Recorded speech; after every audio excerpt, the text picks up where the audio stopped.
No elements have moulded me, no bodily sheath is my lair. Paid, you can't buy me. You talked about legalised murder. You talked about your son being boiled down to a weight class, which, by the way, he's fought at since 2018. Don't say nonsense. You don't know what you're talking. You don't, because you don't know boxing. Change the rules then. No, stick to the rules. At the time when my dad had his 60th birthday party, and I wanted to bring everybody together that really meant something to him, all the special people in his life. So I made the call to see him. And the first thing he said to me was, "Is there an appearance fee?" And I told my dad all along, I don't like this guy. Because all I wanted to do was rip his head off. What did my son want to do? Rip his head off.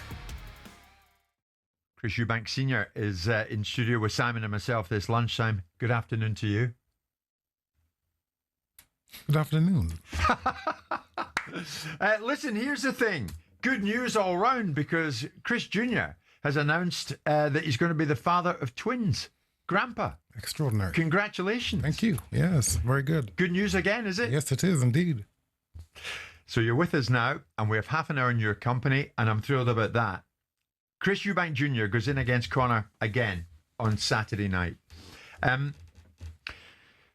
going to ask the same of you as I asked Nigel earlier on in the show this morning, Chris. Before you go on, may I express something that is really true to me? May I? Please do. Yes, I'm Christopher Livingston Eubank. Thank you for inviting me on. Truly, I want to say to you that I am neither ego nor reason. I'm neither mind nor thought. I cannot be heard or cast into thought, nor by sight or smell ever caught. In light and wind I am not found, nor yet in earth and sky. Consciousness and joy incarnate, bliss of the blissful am I. I have no name, I have no life, I breathe no vital air. No elements have moulded me, no bodily sheath is my lair. I have no speech, no hands, no feet, no means of evolution. Consciousness and joy am I, and bliss in disillusion. I cast aside hatred and passion, I conquered delusion and greed. No touch of pride caressed me, so envy never did breed. Beyond all faiths, past reach of wealth, past freedom, past desire, consciousness and joy am I, and bliss is my attire. Virtue and vice, nor pleasure and pain are not my heritage, nor sacred texts, nor offerings, nor prayers, nor pilgrimage. I'm neither food, nor eating, nor yet the eater am I. Consciousness and joy incarnate, bliss of the blissful am I. I have no misgivings of death, no chasms of race divides me. No parent ever called me child, no bond of birth did tie me. I'm neither disciple nor master, I have no kin, no friend. Consciousness and joy am I, and merging with bliss is my end. Neither noble, knowledge nor knower am I, formless is my form. I dwell within the senses, but there is not my home. How have you been, Simon? Ever serenely balanced, neither free nor bound. Neither free nor bound, consciousness and joy am I, and bliss is where I'm found. Now, it's a show. That's by the way, all you teleprompt readers, you should be ashamed of yourself. That was You wonderful. just be able to recount all that. I don't know what the purpose. I don't know what the purpose of it was, but we are there now. The purpose of it is always that we are entertaining the public. A little poetry is good, especially when it speaks exactly about the individual reciting it. Okie doke. Right, my turn now. Chris, you were a strong critic of this fight first time, and for the rematch back in 2022, you claimed promoters were trying to murder your son, Chris Eubank Jr., regarding the weight clause. You called your son a disgrace for slapping an egg in Conor's face earlier this year. In spite of all this, you surprised many in April by turning up, and you were in Junior's corner. What would you say to people who'd suggest that Chris Eubank Sr., you're something of a hypocrite? It's easily explained, so let me start. Within every individual, there are two entities. There is the ego, or the negative, and there is the good, or the super consciousness, or the God consciousness. Those two entities are within the one. I would have bet money that the fight wasn't going to happen. When he slapped the egg into the face of this young man in the face of Conor, I didn't bring him up like this. You're representing my name. I've worked hard to keep these statutes and these standards. And so I was very, very disappointed. And as you would have seen, and as the public saw, I was not turning up to that fight, but that was my ego. Remember, within the one person, you have two entities. Now, because I've submitted to the superconscious or the God mind or the good mind, because I've submitted, it always wins. And so effectively, it set me up because I didn't think I was going. You didn't think you were going? I mean, you can see interviews. There's an interview I did just before the fight where, we're walking out and I actually say, if the fight happens, I really didn't think it was going to happen. Right. But I was there. Where you turned up? Yes. Were you paid to turn up? But paid? You can't buy me. I don't work that way. But were you paid? You were paid. So hold on. So Simon has come in there and he's actually now he wants to press the point. I was not paid a penny, and I didn't take a penny. I was offered money. I would never take a money. You know why? Because integrity doesn't work that way. That's why I'm done, Gorgon. That's why I am trusted. That's why I am loved. Why? Because I am true. Nigel Benn told us you got $250,000 to turn up for the fight. I wouldn't say that he is. I would have to say he's mistaken. If someone told him that, then they're lying to him. Now, what were you offered? What was I offered? Okay, let me see. Nothing, because, and the reason I was offered nothing is because you can't bring me into that conversation because I will crush you intellectually. Spiritually, I will crush you. You don't, I'm not, there's a word called harlot. I'm not this. You can't speak to me about things like this. Hold on. I cannot be brought. I've got to put it to you, though. Chris. I don't mind. It's an allegation that was made. I'm very happy that you wouldn't have turned. You were turning up, but you might not have turned up had you not been offered any dough. Let me tell you, okay. You've seen me in fights where, I should have quit, but I didn't. Why? Because the consciousness of the spirit it wouldn't allow me to quit. It wouldn't allow me to. Inside the popcorn headline of economics, you were very, very robust against the principle of the fight. So let's put aside the argument about economics, about where you are paid or not, right, and move into the consciousness of the fight itself. You were against the entire principle of it. You talked about legalised murder. You talked about your son being boiled down to a weight class, which, by the way, he's fought at since 2018, when he last fought at super middleweight against George Groves. So there was nonsense in that. Don't say nonsense. You don't know what you're talking. I'll tell you why you don't know what you're talking about because you don't know boxing. If he fights a middleweight since 2018, and at the time people said he was too small to fight against George Groves at super middleweight. So he fights at a weight class for 7 years. The only boiled down argument you had, Chris, was when they wanted him at 157. That's your boiled down argument. I cannot argue with you. You do not know what you're talking about because you do not know boxing. So he can't fight 160. I speak from the inside out. You are speaking from the outside in. You don't know what you're talking about. So can he fight at 160 or not? Again, the advice I would have given him would not to be fighting at that weight anymore. It is dangerous. What do you think of Bomac's observations? Because we had Bomac in the studio. Don't talk to me about people. You don't like him as a trainer? No, what do you mean? I love everybody. The point is this. You don't. I love everybody.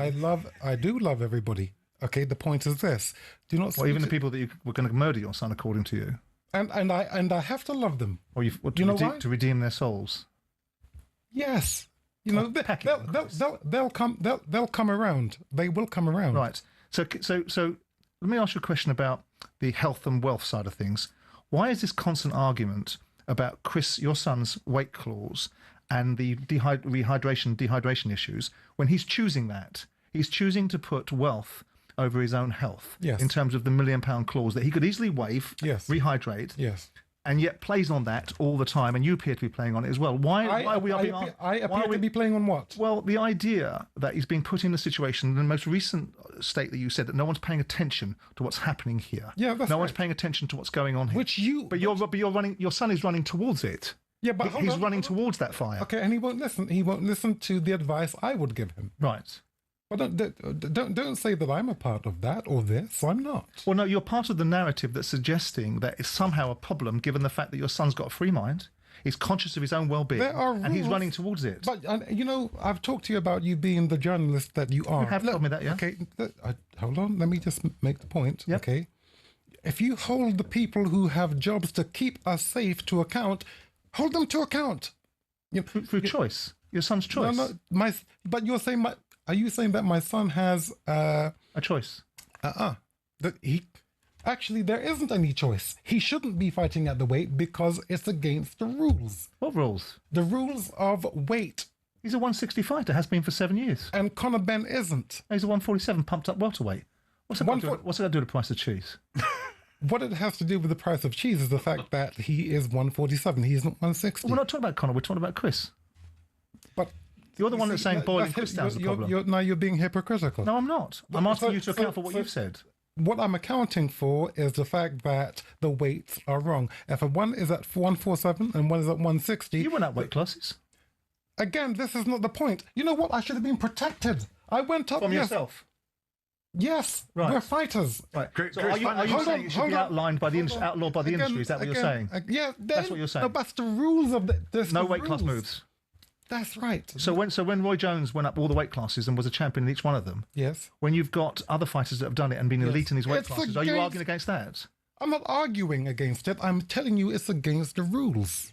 And well, it's not, is it? Otherwise, it's against what you think is right. No, it's against the rules, and the rules says it's not right. And I'm saying to you that people flout, and the organizations and the authorities are flouting the rules. Tell me, am I wrong?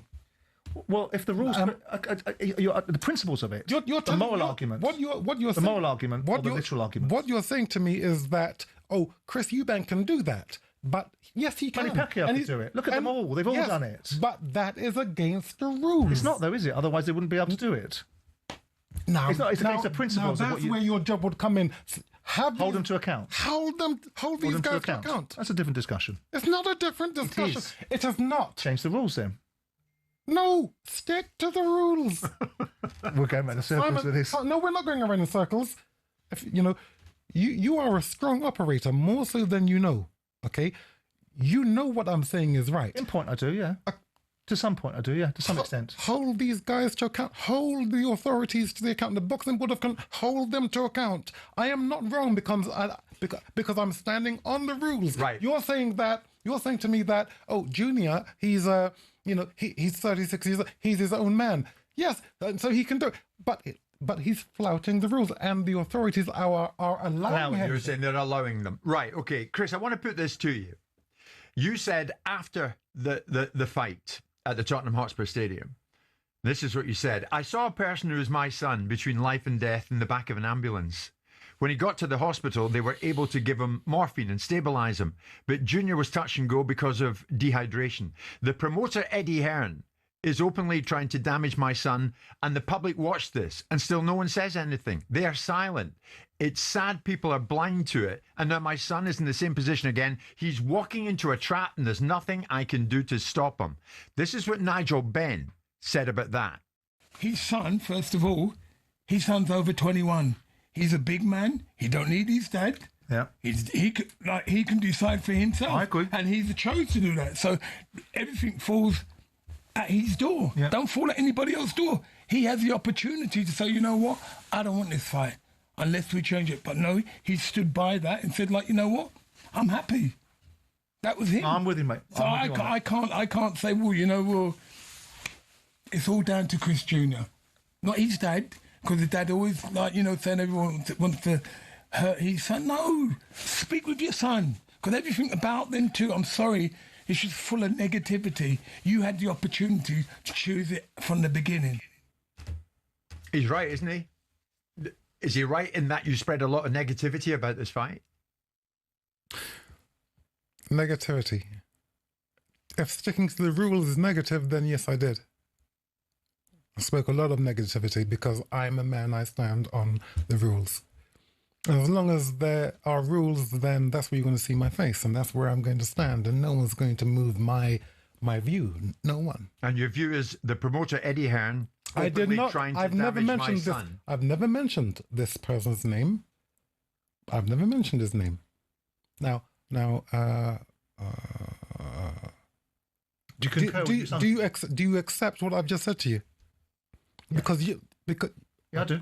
okay, I've never used this person's name. But do you concur with your son's view then? Because your son has. Your son's been very explicit in his blaming of the promoter for the circumstances that manifested themselves. Do you concur with that view? Of course. Right. Based upon what? The fact that the stadium itself is configured in a certain way, based upon the obligation is upon the venue, having owned a football stadium and having put events on there, I know where the obligation falls.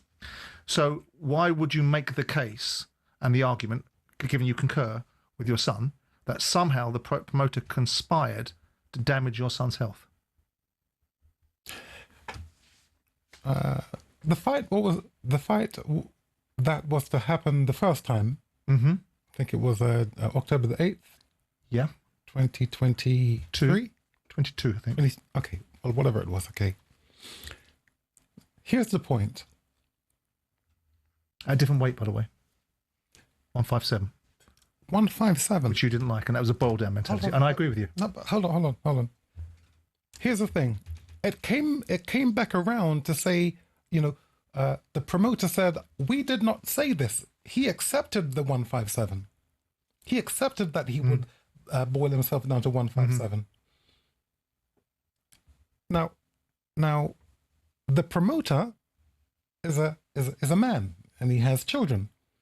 Now, a man is supposed to say, sorry, I can't allow you to do that, because you will end up losing your life or your health. I can't allow you to do that. But he allowed him to. Okay, go back to the question. Go back to the question of the Tottenham Hotspur Stadium and the ambulance. And go the back to ambulance. that. Where are we at with that? I don't know about that. Where are we at with that? Hold on. I'm not. I mean, I'm not involved in. Chris Jr. shared footage of his ambulance allegedly being blocked post-fight. I am not. Yet Nigel Benn was on here a short time ago, Chris, saying that your son, Chris Eubank Jr., got to hospital before Conor and Nigel. Yeah, I saw Conor later on in the hospital. Yes. I didn't. Listen, they got the damage that they both went through.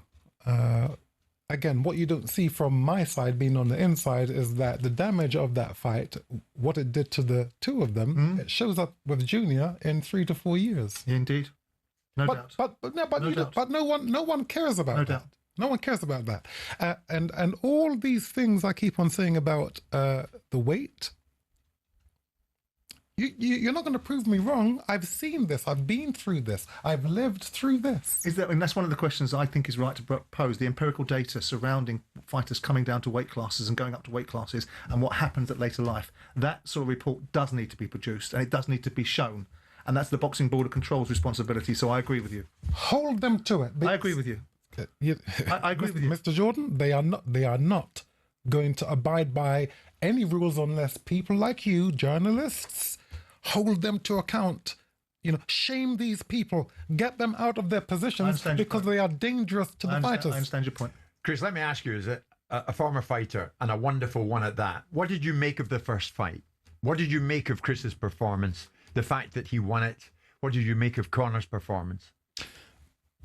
It was an earth-moving performance, both from both participants. I mean, Junior standing toe-to-toe from the 6th round. This is legendary behavior. But there's a price. No one talks about that. The spectators, they look, they say, oh, and they get on with their lives. The fighters are then left to actually deal with it. Let me ask you a question. You talk about the care of fighters. How does a man lose his life at 46 years old? Ricky Hatton. How do you lose your life at 46 years? We need looking after. Okay, we need looking after. And the board of control, they're supposed to be, let's say, our foundation. If they're not going to do the job, Simon. They're not funded. Okay, Are they? look, they're not funded. They're not funded properly. Okay, so then, But that's on the industry itself and the fighters themselves. fight for them.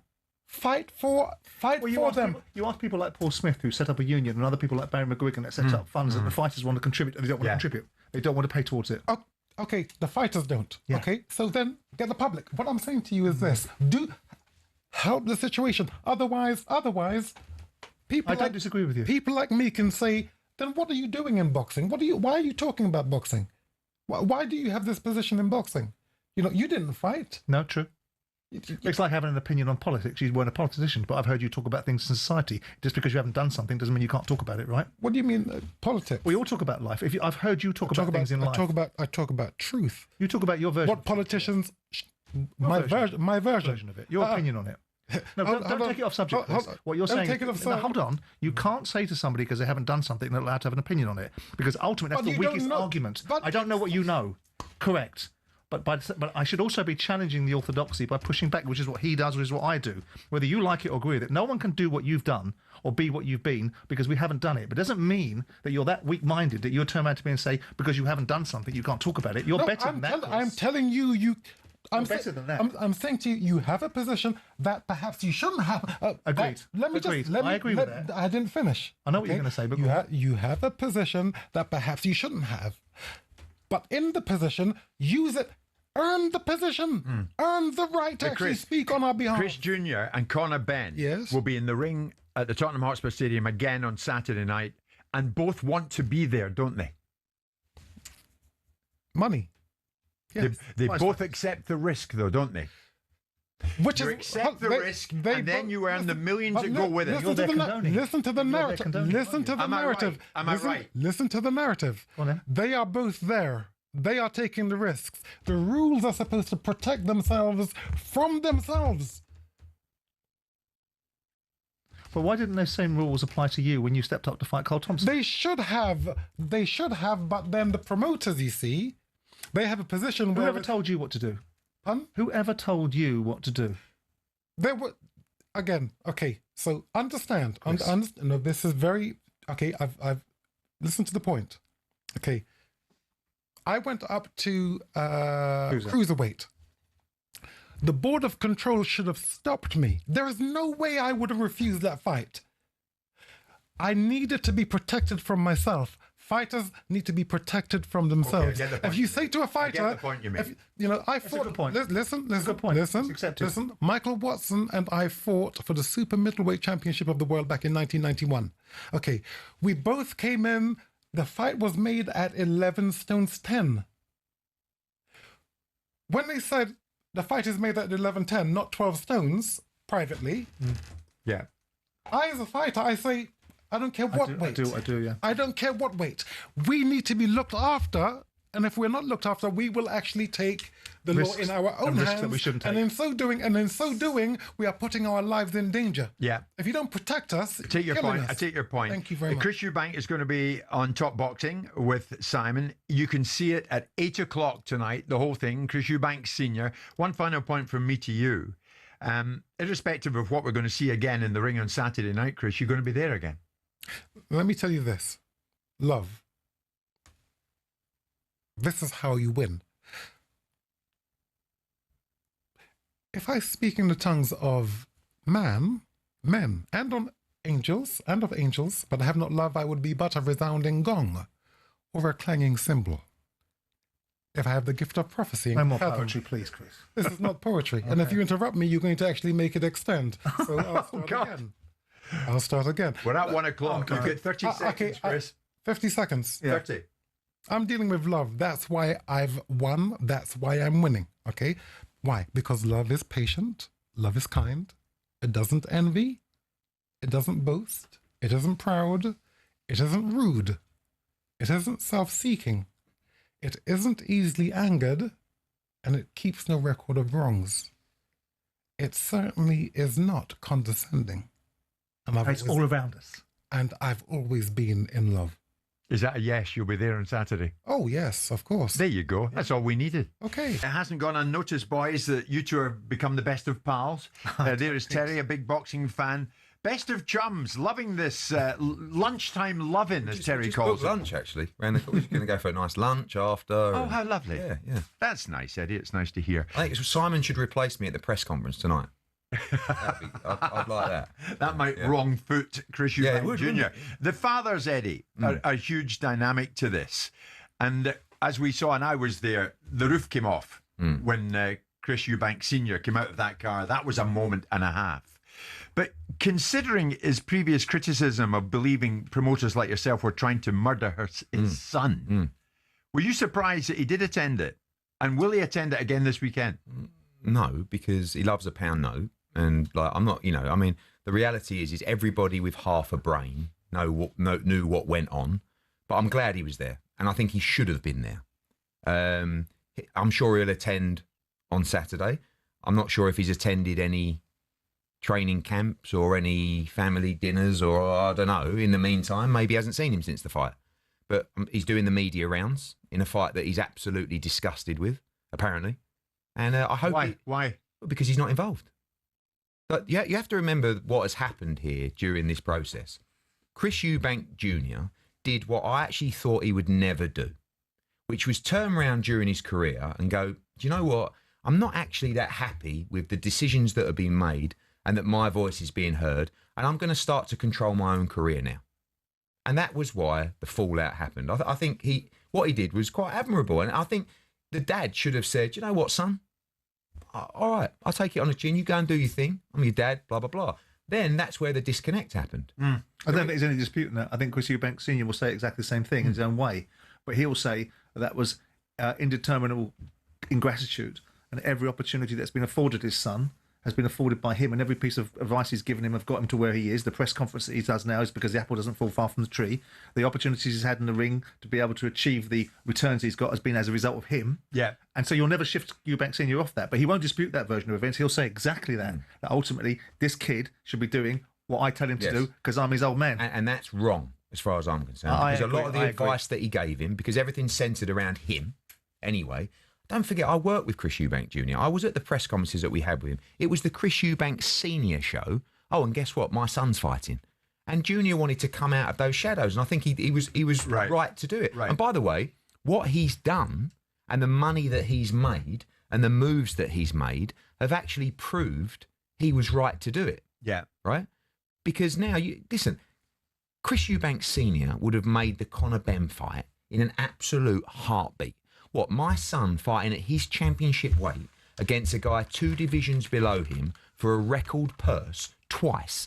I mean, that would actually be called great strategic management. Yeah. And Eubank Sr. would have jumped all over it. He would have taken his 25% and he would have gone, what a night, thank you very much, etc. The reality is he's off the team and he's not happy about it. Okay. Right? So And earlier this week, Eddie, you probably heard it. Nigel Benn was in the studio with Simon and myself. We had an hour with Nigel. We had half an hour with Chris Eubank Sr. And Nigel mentioned while he was in with us that Eubank Sr. had been paid to turn up to the first fight. He'd been paid to turn up. But Eubank Sr. was having none of that. Paid? You can't buy me. I don't work that way. But were you paid? Nigel suggested So that let you me. were paid. So hold on. So Simon has come in there, and he's actually now he wants to press the point. I was not paid a penny, and I didn't take a penny. I was offered money. I would never take a money. You know why? You know why? Because integrity doesn't work that way. That's why I'm done, Gorgon. That's why I am trusted. That's why I am loved. Why? Because I am true. Did he take a penny? You didn't pay the next bit where he said he wasn't offered money because he said that he was offered a lot of money. And then you asked him if he was offered money. He said, no, I wasn't offered money. So I wasn't sure which one it was. Well, you must know. Well, I don't know because it would have been an arrangement between Turk El Sheikh and Chris Eubank Sr., him attending. There was You said earlier he loves a pound note. Oh, listen, I know that. And, Chris talks about integrity and he's not that kind of guy. I mean, this is the same guy. My father and Chris Eubank Sr. went on the most unbelievable journey. Chris Eubank Sr. came into my dad's office on a bus. I think he was living virtually rough on the streets of Atlantic City, and he came in to meet my father, and they went on the most incredible journey together. They were inseparable.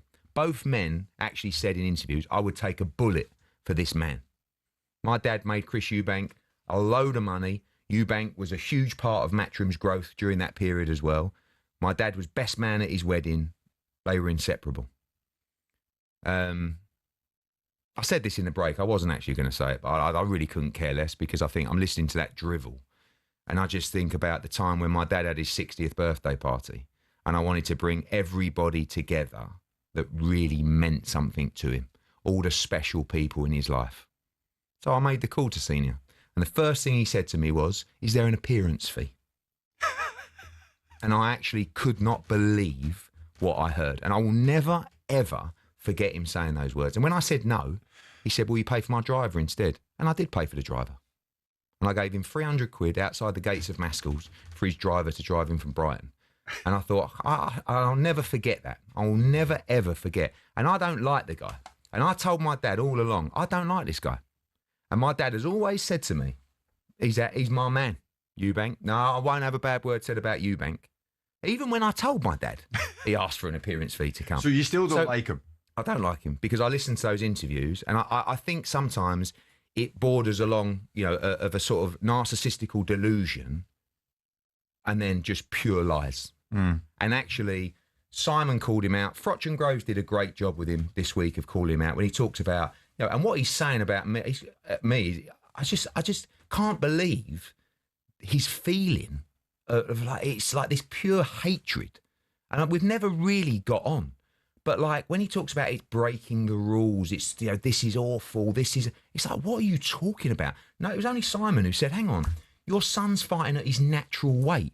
Conor Benn's coming up 2 division. Yes, but it's hard for him to make the weight. Of course it's hard for him to make the weight. It's hard for 99.9%. But by the way, he's making the decision to fight at the weight. And better still, Jim, this is all, the whole thing is my fault, the fight. I didn't even make the fight. I haven't even got a contract with Chris Eubank Jr. The fight was made by Turki Al-Sheikh, who made an offer to Chris Eubank Jr., which he signed. He knew the full terms, and he went ahead with that. I mean, it's like no one said to him, you better take this fight. And by the way, he's reaping the rewards, and he goes into the fight on Saturday as another favourite.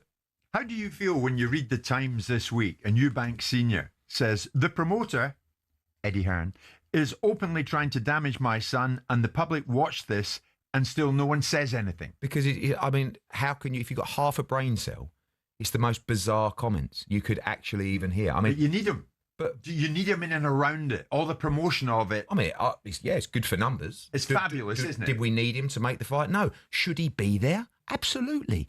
He has a son who is fighting in one of the biggest fights in British boxing history in front of 70,000 people against the guy who he had the greatest rivalry with. It's against his son.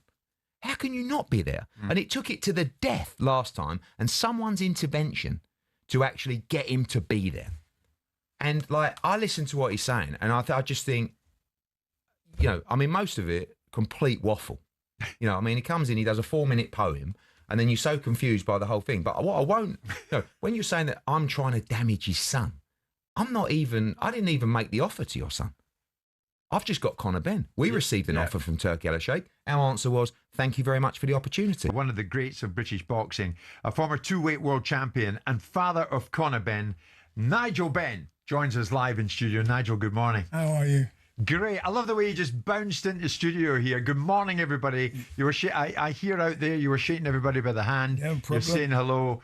Life is good. Life is good. Life is blessed living in Australia, so I can't complain. Of course, yeah. Of course you are. It's changed surroundings for you. And you know this fellow well. You've interviewed Nigel in the past, but you've followed his career. Well, I know him, yeah. And for me, as a boxing fan, he was a hero of mine. I went to the fight he fought with Gerald McLennan. I told him this last time I saw him. I felt, without being condescending, I felt an enormous sense of pride in his performance without even knowing him at the time, because I thought it was a remarkable achievement. Funnily enough, I was watching him the other day, watching some fights. I was watching his fight against Iran Barkley when he went over to the States and regained his poise after losing to Eubank in the first fight. I just think when you went to watch a Nigel Benn fight, you got what you paid for. Yeah, all day, every day. You were explosive, Nigel, weren't you? You never You're let welcome. people down. No, I think, you know, it's, I think when you got the British public behind you, you just want to give 100%. All my fights, every fight I've been, I always had the British public behind me, and you can't go wrong. So tell me this, fight week as a father compared to fight week as the fighter. How do those two scenarios compare? I'm much more calm and relaxed this fight. But as a fighter, I always had that, for a fighter, that nervous energy building up. Like when I fought Chris Eubank the first time, that energy that was wrong. Yeah, yeah. It was wrong. Because all I wanted to do was rip his head off. And what did my son want to do? Rip his head off. So we went in there with a different outlook on the first fight. Both of us, we both went in there just throwing punches from South Africa, Germany, all over the place. No control. Was hatred too strong? Yeah, I mean, you hated the man, didn't you? Yeah, because that was through my stupidity. I did not like the man. I saw this black guy, who was choppers, monocles, cane. He's a sharp dresser. But you thought he was condescending as well, didn't you? Yeah, I thought the way that he just looked down at his nose at us, and that was it. He just turned his back on me, and that was it. I just wanted to jump on him. Do you still dislike him? No, how can I say? I thank Chris, mate. I thank God for putting him in my life. Without Chris, mate, this would not be happening. These would not be multi-millionaires if it wasn't for me and Chris. I mean, so we are blessed for our kids to have this lifestyle now. He's coming in here later this morning. Yeah. If your paths cross, are you fine with that? Of course. But the difference is I don't know how he's going to be. I'll go and shake his hand and cuddle him. I don't have a problem. We had a blessed career. So how can I not, love the guy? No, that all stops. That stops for the day we hang up our gloves. How is Conor and how has his camp been, Nigel, for this one? I think you know what it is. After we all know what he went through and the depression, the nervous breakdown, the thing that he was actually going through, to watch him now in this. It's so funny that, him losing that fight, I think it was a blessing, the first fight, because I think he would have gone and blown literally everything that he's earned, all the millions, would have just gone. He's had time to sit back, look at his life, think about what happened, and now he's just he's at another level. The training has gone so well. I won't say well, it's gone great. He's actually just at peace in himself, and in loving. Even like yesterday when they had a face-off, he was just so relaxed with Chris Jr. No problem at all. So in that first fight, from your point of view, what went wrong for Conor? The first fight, you got to understand what he went through that led up to all of this. Being called a drug cheat, being called this, being called that, and then suffering with depression and everything. So he's not in the right frame of mind. Been out of the ring for 14, 15 months, never made no money. So he had so much pressure on him. And now he's a completely different man. And now he can go and look back, watch the fight, where he went wrong.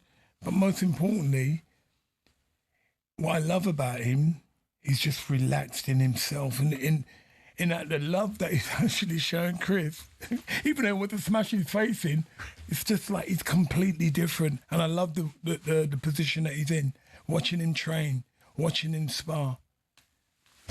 And of course, they do it all again. They're doing it all again on Saturday night. But Simon, as you probably know, Nigel, didn't have the fight first time around. You're not having it, and I'm not dropping you in it right here as you sit shoulder to shoulder with Nigel Benn. And you're not having it second time around. Here's a clip, Nigel, of what Simon thinks about your son and Eubank Jr. doing it again. Okay. I think there are more meaningful fights that both of them could have had with more substance. I don't begrudge them earning money. If people are foolish enough to want to put this kind of money in these two fighters' hands, I know they turn around and say, oh, it was a wonderful fight. It was a wonderful fight. They left everything in the ring. So they should. They've had their payday.